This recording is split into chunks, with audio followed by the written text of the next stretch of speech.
Okay, so as we're moving through the sign acts, we've talked about what sign acts are. We're going to talk about two sign acts today: God's scattering and God's removal of mercy.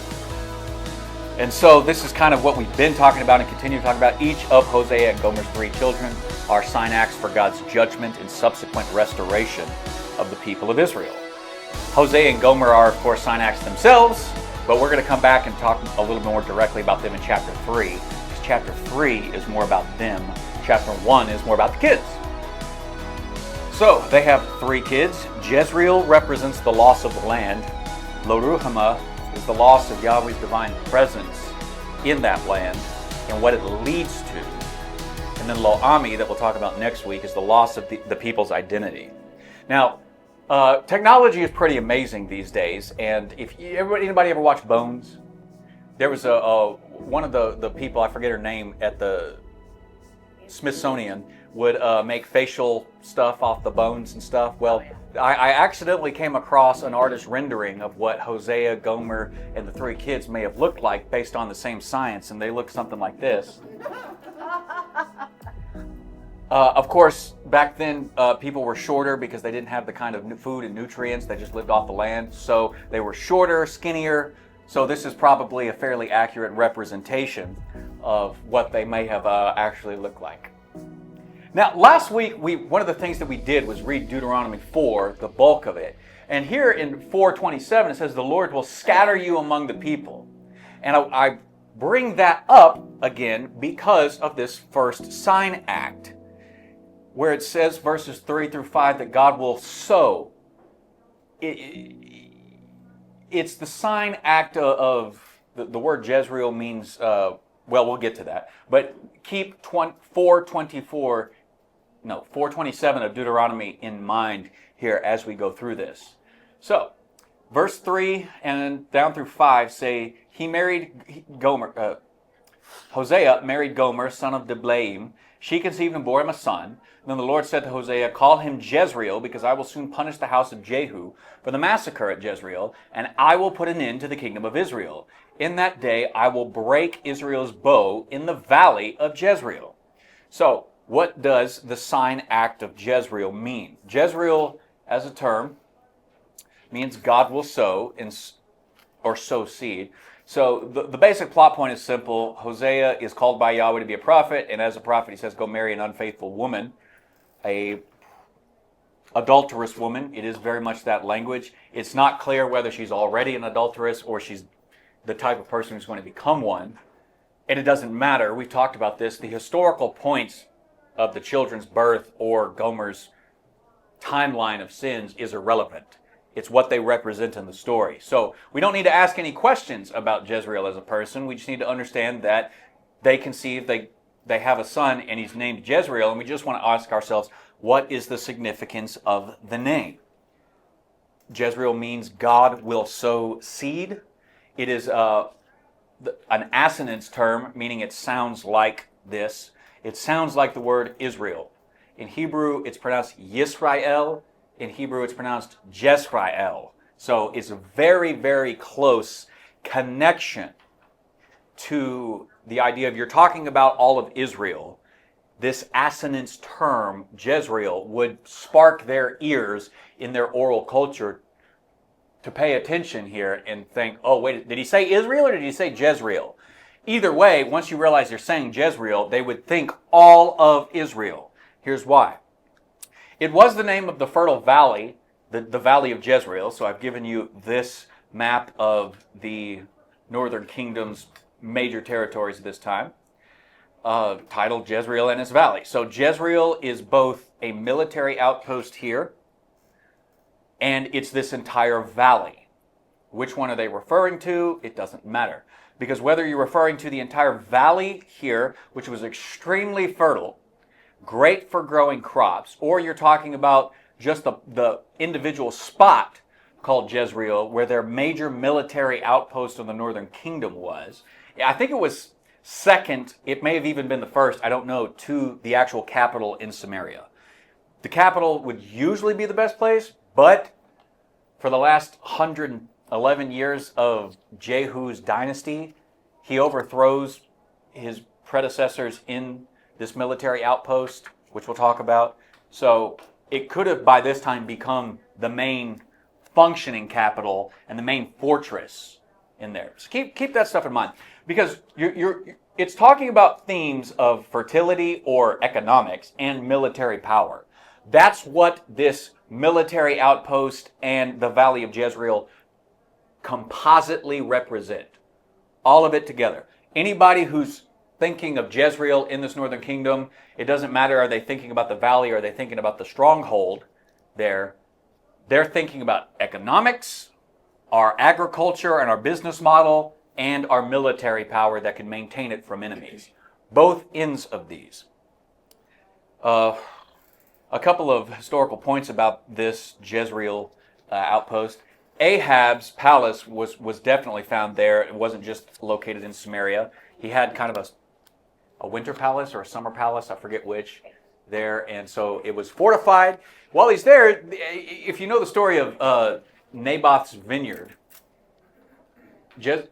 Ahab's he's married to Jezebel, and they're terrible kings. They're the ones who institute Baal worship as the proper functioning worship of the kingdom, because Jezebel is a Phoenician princess. She's not even a Hebrew. So she brings her religion in, Ahab marries her, and he says, our official religion is going to be yours, babe. Okay, we're going to do whatever you want. Because she's that kind of a woman, and he's that kind of a weak king. He doesn't do things for the good of other people. He just marries and runs the economy in a way that he thinks is best going to benefit him. In this one, he goes to this guy named Naboth, and he says, I want to buy your vineyard. Naboth says, no, it's a family vineyard. You can't have it. So Ahab goes home, and he whines and complains, and he's in a mood. And his wife, Jezebel, walks in and says, why are you upset? You're the king. Act like it. He says, I wanted the vineyard. It's right over there. It's really nice, and Naboth wouldn't sell it to me. And he says, oh, honey, don't worry about that. I'll get the vineyard for you. She walks off. She has Naboth killed and steals the vineyard and gives it to Ahab. And Ahab's like, yay, I got my vineyard. And so that's the kind of people that they were. And into this comes the guy we've talked about before, Jehu, and the historical background for this sign act and this judgment. Because if you go to 2 Kings and you read chapters 9 and 10, which we don't have time to do, we'll read a little bit of this. What happens is Ahab and Jezebel's crimes are catching up to them. So Jehu is anointed by Elisha's representative. Elijah sends his servant, he says, anoint him with oil, tell him the Lord's made him king, and then open the door and run. So that's what happens. He gets Jehu alone, he pours him over with oil, he says, God has made you king of Israel, and then he just takes off running. Doesn't look back. So when the people find out about this, they lead a rebellion following Jehu and say, Jehu's king. They go to the valley of Jezreel to attack the stronghold of Ahab and Jezebel. That is this military outpost of Jezebel. They kill them both. They de-establish Baal worship as the official state-sponsored religion of the kingdom. After Ahab and Jezebel are dead, he sends word out to all the priests of Baal, and he says, okay, I'm going to keep Baal worship going, so bring all the priests of Baal from the entire country into the temple of Baal here in this area, and so that I can dedicate myself to Baal. And so they all gather up, and then he burns the place to the ground with them inside of it. So he ends Baal worship as an official state religion. As we've talked about before, it didn't stop Baal worship throughout the country, but it destabilized their official expectations. So because of this, God rewards Jehu with 4 generations of the throne. It's not because Jehu is faithful to God. It is not because he cares about Yahweh. It's because the path to power is to slaughter your previous enemies, all of them, which he's done, both the priest of Baal, Ahab, Jezebel, other members of the royal family that we don't need to focus on. And then he becomes king, but as in 2 Kings 10, 28 through 31, it says, Jehu destroyed Baal worship in Israel. However, he did not turn away from the sins of Jeroboam, son of Nebat, the golden calves in the south and the north of the kingdom's borders, which he caused Israel to commit, the worship of the golden calves at Bethel and Dan. The Lord said to Jehu, because you have done well in accomplishing what is right in my eyes, and have done to the house of Ahab all I had in mind to do, your descendants will sit on the throne of Israel to the 4th generation. Yet Jehu was not careful to keep the law of Yahweh, the God of Israel, with all of his heart. He didn't turn away from the sins of Jeroboam, which he'd caused Israel to commit. So although he's basically doing away with official Baal worship, he's not doing away with the golden calf worship, the primary sins of the northern kingdom. So it would seem perhaps on some level he's either worshiping the golden calves as Yahweh in their minds or as some other god alongside Yahweh. Either way, as we talked about before, defies the covenant stipulations of exclusivity with Yahweh. So historically, this is what happens. Jehu's king for 28 years. His son Jehoahaz is king for 17 years. His grandson Jehoash is king for 16 years. His great-grandson Jeroboam, that we spent a lot of time talking about, rules for 50 years. Then, so that's 4 generations. Then his great-great-grandson Zechariah is king for 6 months. So, exactly how much overlap is between the end of Jeroboam's reign and the beginning of Zechariah's short 6-month reign, we don't particularly know. This is the kind of questions you have to ask, and why you have to start with questions of who, what, when, where, why, and including when. Because you don't exactly know when Hosea starts, so we don't exactly know what kind of the overlap there is between these kings. So he rules for 6 months because Shallum, some other guy, rebels and assassinates Zechariah. He reigns for 1 month, and then he turns around and gets assassinated by a guy named Menahem. Menahem rules for like 10 years. And so there's some stability, but any kingdom knows if your turnover is back-to-back and stuff, you have a destabilizing agent in your political kingdom. So, for 111 years, roughly, give or take a year here or there, the events of Jehu's dynasty rule, and then they come to an end. So Hosea seems to be marrying Gomer and having Jezreel sometime close to the end of Jeroboam's, the beginning of Zechariah's reign, to telecast in part, this dynasty is coming to an end. And it's the last real dynasty. Otherwise, it's just one king comes up, and before his son can rule, even Menahem, who rules for 10 years, in the end, his sons don't get to rule, and it just becomes political assassination after political assassination until 722. This is sometime around 750. So there's just enough stabilizing agent for them to limp along till 722, and then Assyria comes and says, you guys are done. We're going to wipe you off the face of the map. That's exactly what happens. So, my point is, the sun is setting on Jehu's reign. That's a part of the sign act of Jezreel. When God says Jezreel, means God will sow seed. God will scatter seed, to go back to Deuteronomy. They're different Hebrew words, Jezreel and the scattering there in Deuteronomy 4, but they mean essentially the same thing. God's going to scatter the house of Jehu. You're no longer going to be allowed to rule. So, he takes the throne through rebellion and murder of the previous administration. It was very bloody, and the blood guilt had consequences, but God delayed the consequences. So he ends the official Baal worship. He's given the boon by King Yahweh as of a dynastic rule, but his actions nevertheless had consequences. He murdered and committed rebellion and in order to become king, which is not something God told him to do. He never said, this is the difference between David taking the throne and not moving against Saul. We watched the David movie. There's a part where David, the kids' David movie, of course, as a kids' movie, sanitizes the reality of it. And the whole time I'm watching this scene where David and his men are hiding in a cave. Saul goes into the cave in the movie, to get out of the sun. In Samuel, he goes into the cave because he has to take a dump.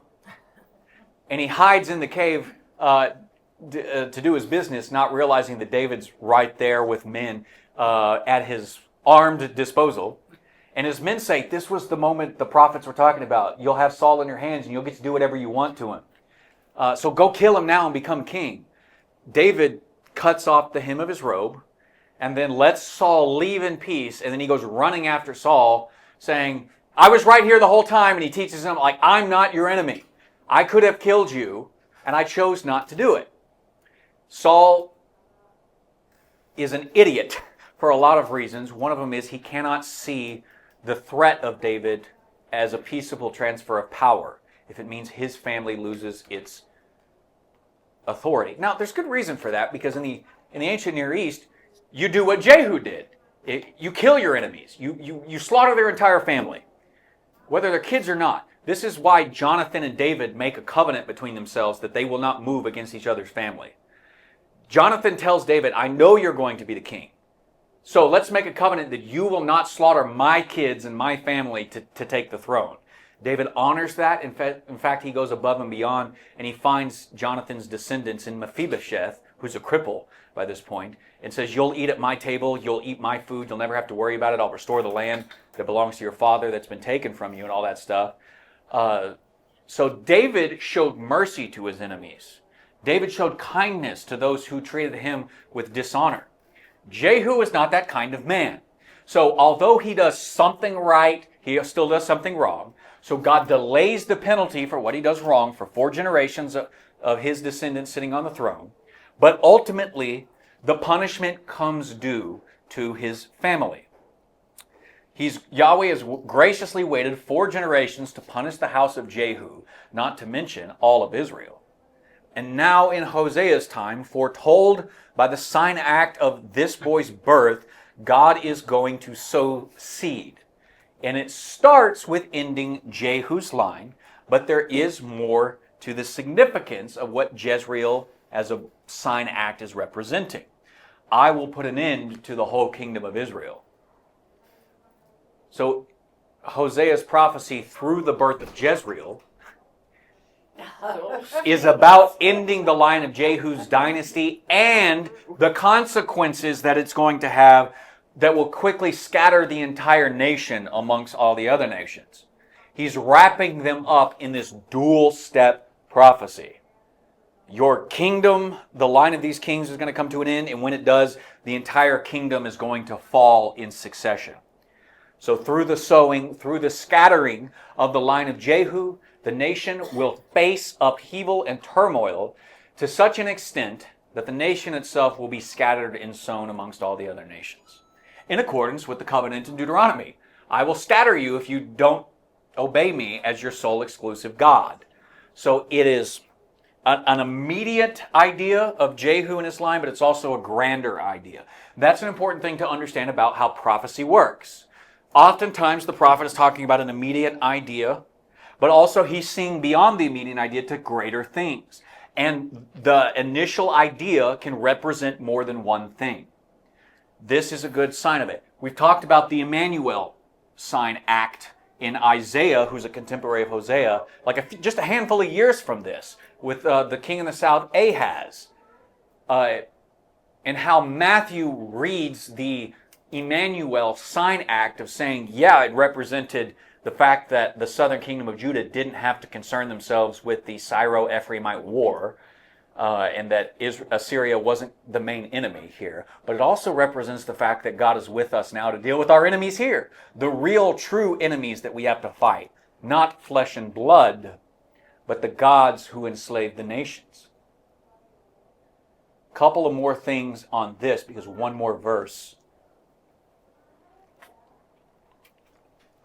Verse 5 says, connected with, obviously, the sign act of Jezreel, in that day I will break Israel's bow in the valley of Jezreel.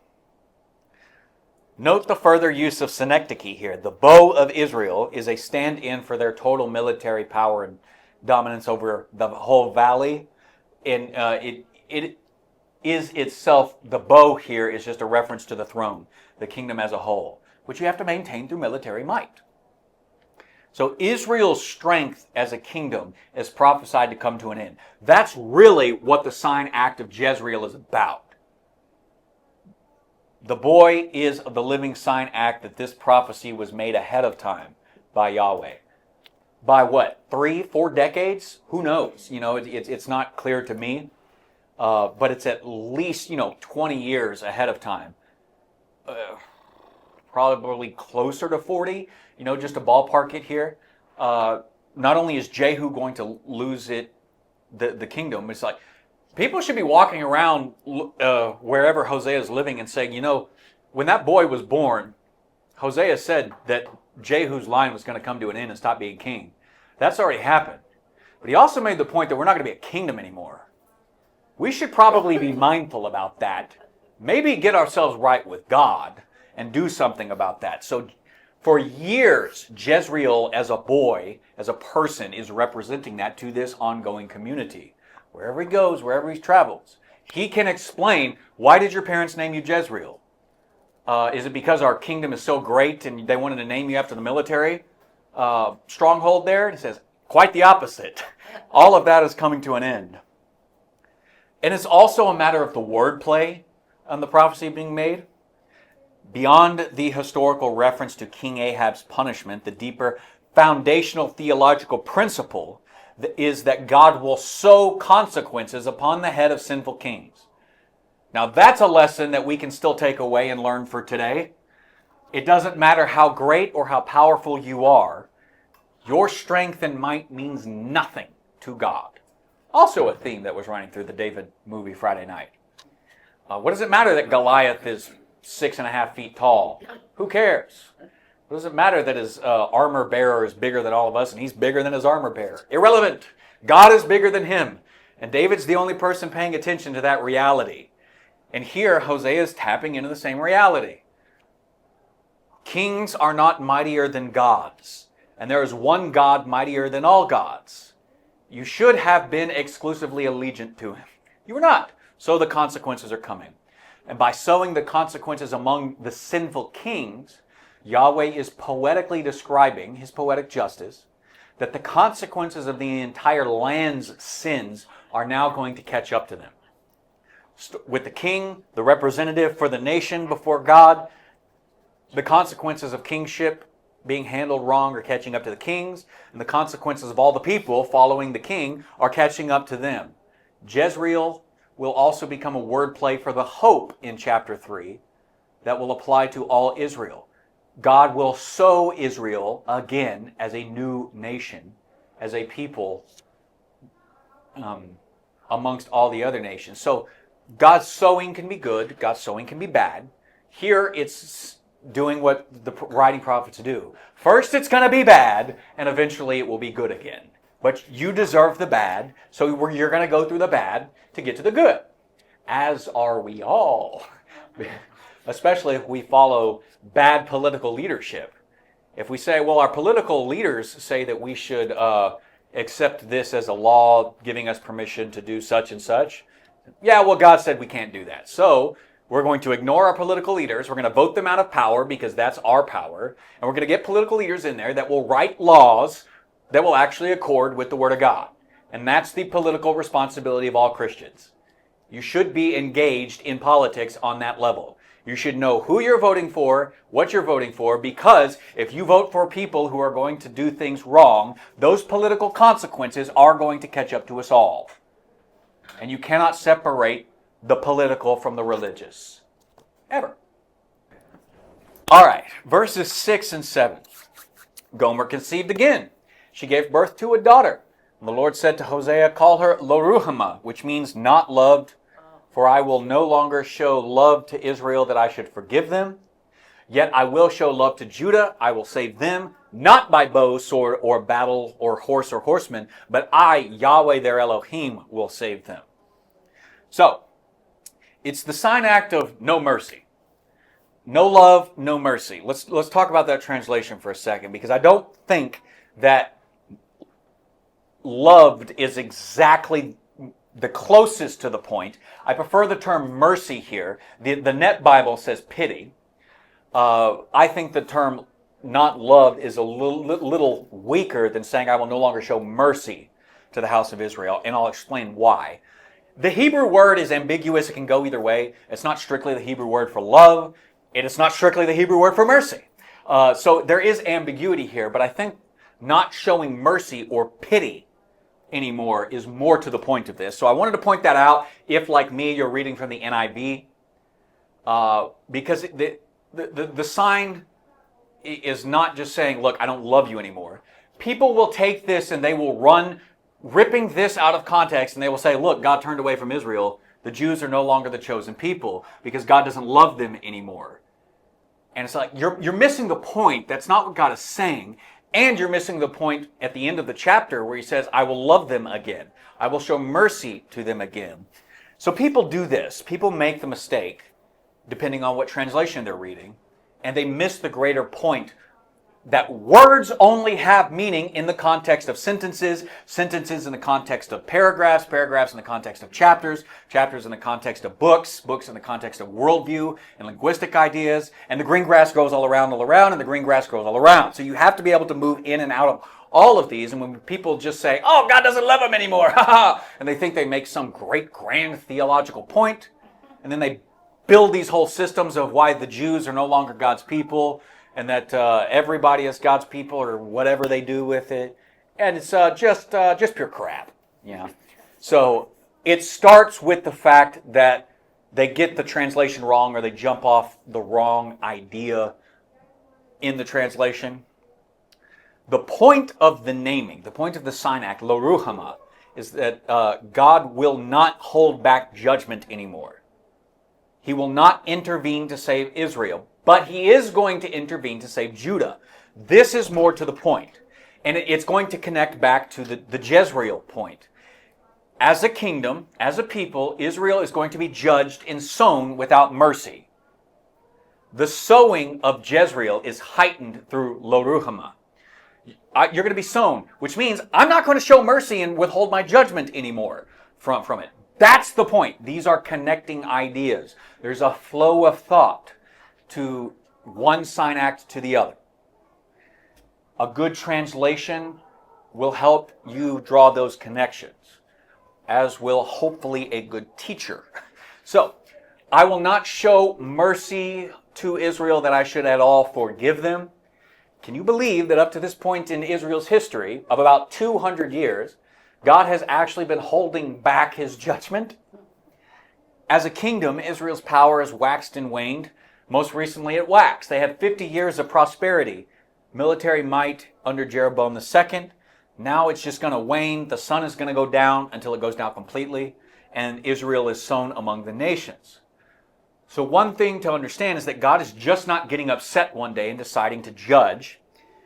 Israel has been in just pagan, Baal-worshipping rebellion since the first Jeroboam, around 930 BC when Solomon died. So God's putting up with Israel's paganism and sending prophet after prophet after prophet to help lead them back for 200 years. They start this path, they break away from the kingdom of Judah under Solomon's son Rehoboam's rule around 930. They're cast off as a kingdom. They're scattered in 722. So it's 208 years that God puts up with them. And this is coming to an end. And that's what God is telecasting through the birth of this child, through the deliberate naming of this child. I'm not going to stop it anymore. You're going to get what you've been deserving for hundreds of years.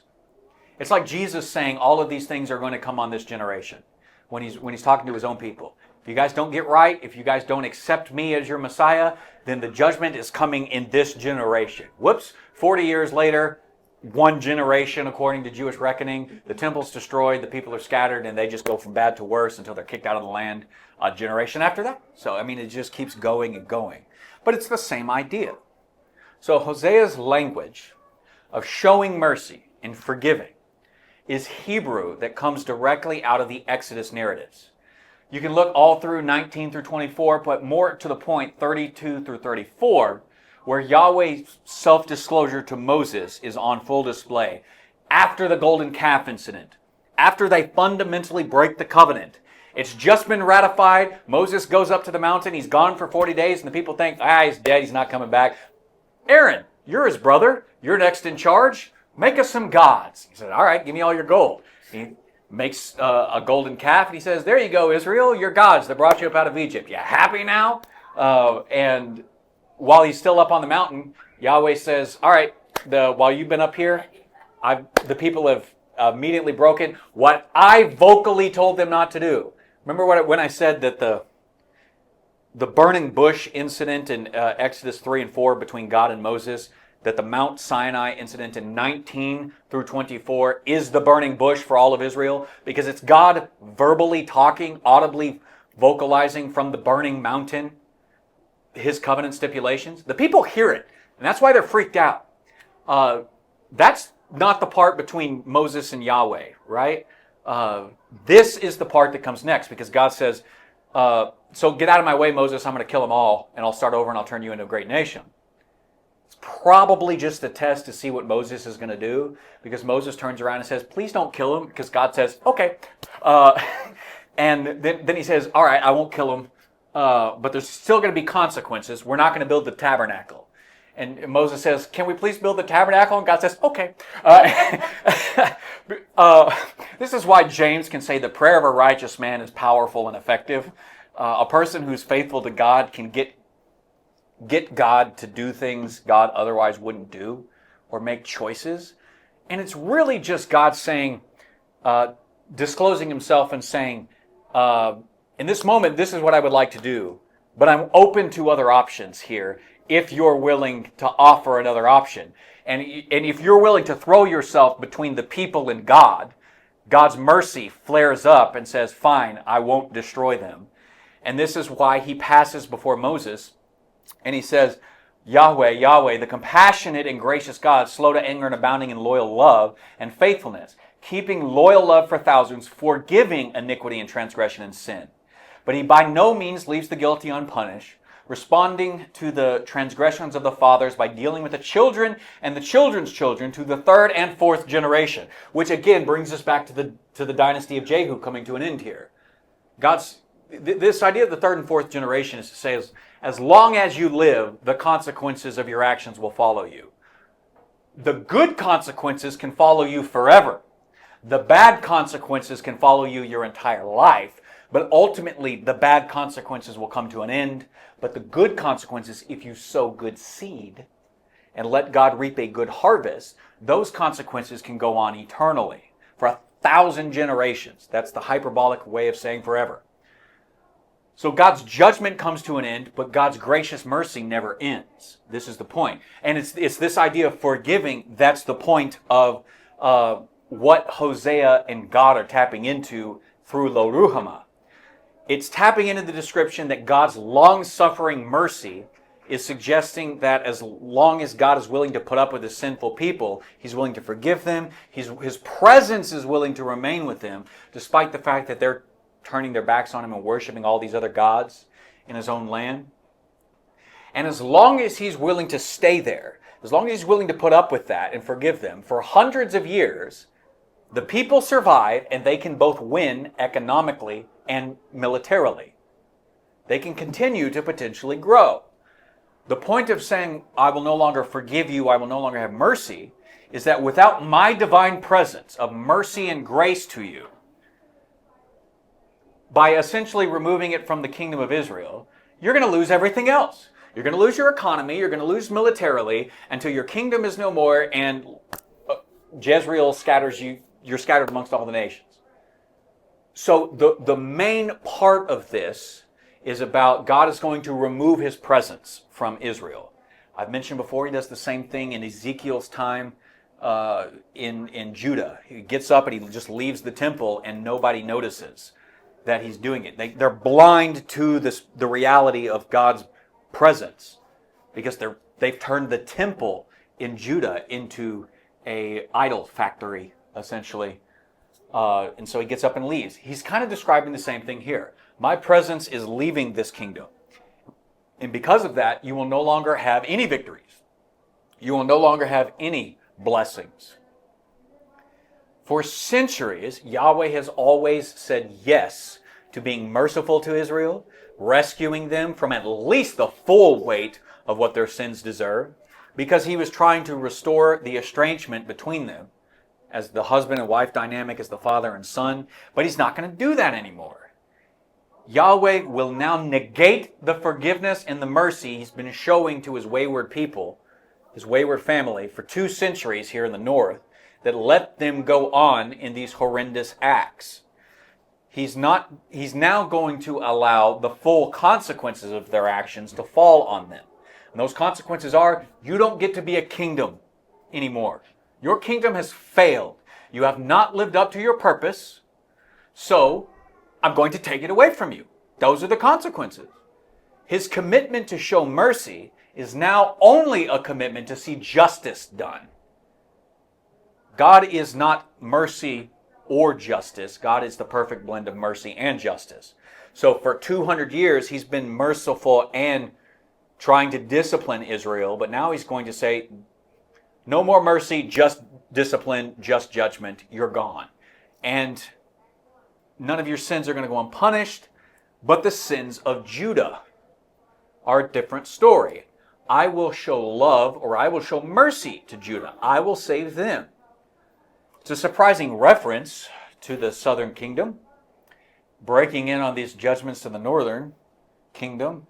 And it's so surprising, and it kind of comes out of left field, that a lot of people assume that later editors just added it in when they were doing the editorial process after Judah's exile or during Judah's exile in Babylon.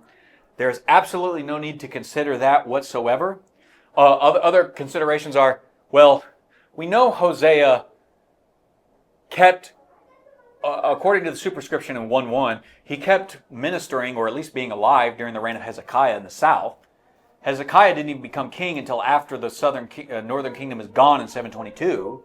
So, we've talked about how Hosea may have moved his family to the southern kingdom before the fall of the northern kingdom. That would explain why this northern prophet is the only northern prophet of the north whose writing appears in a collection of prophets in the south. Even those who are ministering to the north alongside Hosea are actually all from Judah beside Hosea. But there's no reason to consider any of that, because Hosea is going to go out of his way to describe the limitations of judgment.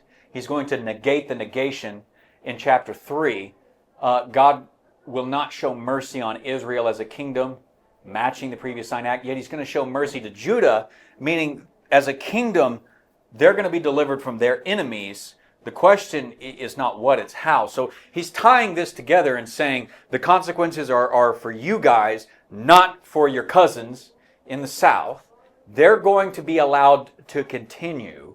So there's a limitation to the judgment. And then he's going to turn around by the end of this chapter and say, and even your judgment is going to come to an end. But it's tying into the south because Judah's not going to be saved by their military power. And they have some. They're not weak. But it says not by bow, not by sword, not by battle, horse or horseman. Tanks. Before tanks, you had chariots and you had cavalry. They were the main dominant military weapon since Egypt seems to have invented the chariot. And so, military power is what's being described here, but it's not going to be what saves Judah. It couldn't save Israel. Hosea is telecasting ahead of time. It can't save you, and it's not going to be what saves Judah. So, verse 5's mention of the bow being broken is heightened here because where he just says bow in verse 5, now here, and what are we in, verse 7? Says every aspect of their military power is irrelevant. And he just hammers the point home. They're not even going to need to pick up a weapon. They're not even going to need to mount their horse. Their horse can stay in the stables. Recall that Jezreel is not just a king. It's not really representing the kingdom or a place on the map. It was a specific military outpost, and it represented the full might of Israel's power. So Hosea, on some level, is tying this into Judah because he wants to mock Israel's belief that their military power is useful in stopping God from scattering them among the nations. Yahweh's judgment is coming, and The greatest military powers and the greatest military minds on the earth cannot stop it. And if they just happen to be in Samaria or the valley of Jezreel, at the military outpost of Jezreel, who cares? Even if they're in Assyria and their war machine is pumping south, irrelevant. God can save who He wants to save. He doesn't want to save you guys. He wants to save your cousins. The point of this is in part to ask yourselves, well, why does He want to save Judah and not us? And the answer is because Judah is being faithful to Yahweh. You guys aren't. That should be another indication of what you guys should do here. So none of their so-called power is going to save Israel. None of Judah's power is going to be necessary. Samaria's trust in its own military strength is going to lead to its undoing. It's Jerusalem's trust in the Lord that will lead to their deliverance. That's why the phrase is, I, Yahweh, their God, their Elohim, am going to save them. A little bit more of a literal rendering of the word order in Hebrew in particular would say this in verse 7. Yet to the house of Judah I will show mercy. I will save them by Yahweh, their Elohim. I will not save them by bow, by sword, by battle horse, or by horsemen. So most of your English translations put this phrase last. In Hebrew, it's actually in the center because it's the emphasis. And it doesn't, in the end, matter if you put it first or middle or last, as long as you understand the emphasis is on Yahweh, their Elohim. He's their deliverer. They're not going to need the military power. I'll describe it like this. Yahweh Himself will be their unconventional weapon to fight against and defeat the threat to Judah.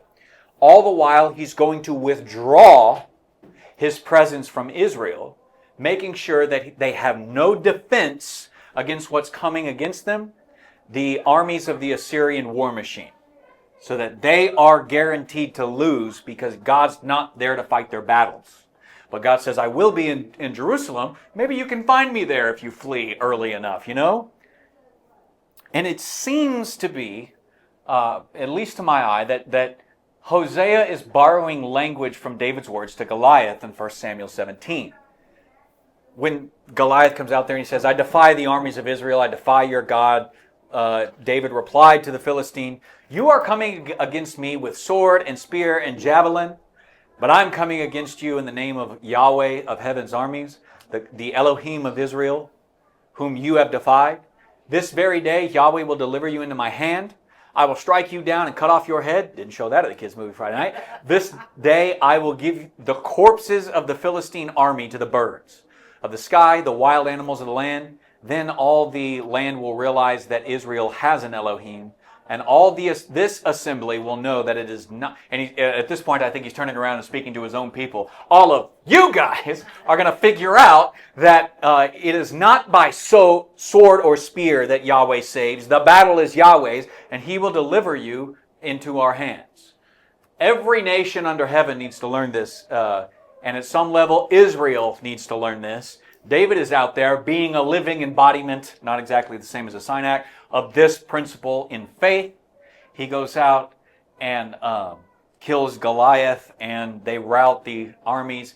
And this idea of here is basically what Hosea is tapping into. Hey, David did that, 300 years ago? By the time Hosea is coming around? Have you really not figured this out? Your military strength is irrelevant. When God removes His presence, you have no power. When God is present, you don't even need your power. He can kill a giant with a simple shepherd boy who's like, 12, 13. Can't be much older than that if he was. So, to sum up a little bit of where the sign acts go historically, the historical fulfillment of Lo-Ruhamah and Jezreel's sign acts, that's a little dark, was in 722 when Assyria conquered and exiled the northern kingdom through the dispersion around the entire Mediterranean world they were taking charge of. Without the mercy of God having withdrawn that mercy from them, their military power was obviously not enough to stop the Assyrians. So they're scattered around the entire known world. Judah, however, and keeps going for another 20 years, and Lo-Ruhamah's fullest idea here doesn't even happen at the same time that Jezreel's sign act happens. God scatters them, and another 2 decades pass before God actually fulfills His promises to Judah. When Hezekiah is king, the Assyrian military power camps outside of Jerusalem. They're mocking God the way Goliath did, except it's a much bigger army than the Philistines. And Hezekiah says, well, let's just pray and seek the Lord. And then when you read the stories, God sends one celestial out there in the night, slaughters. The number is 185,000 people. That's probably an exaggeration because of the way that they wrote military text of the day. It's designed to intentionally fly in the face of Assyrians boasting. If you actually read Assyrians stuff, you'd be able to pick up on that. So it's not a literal 185,000 in the night. But it is very much like the 10th plague in that, and the angel of death moves through Egypt and slays all the firstborn.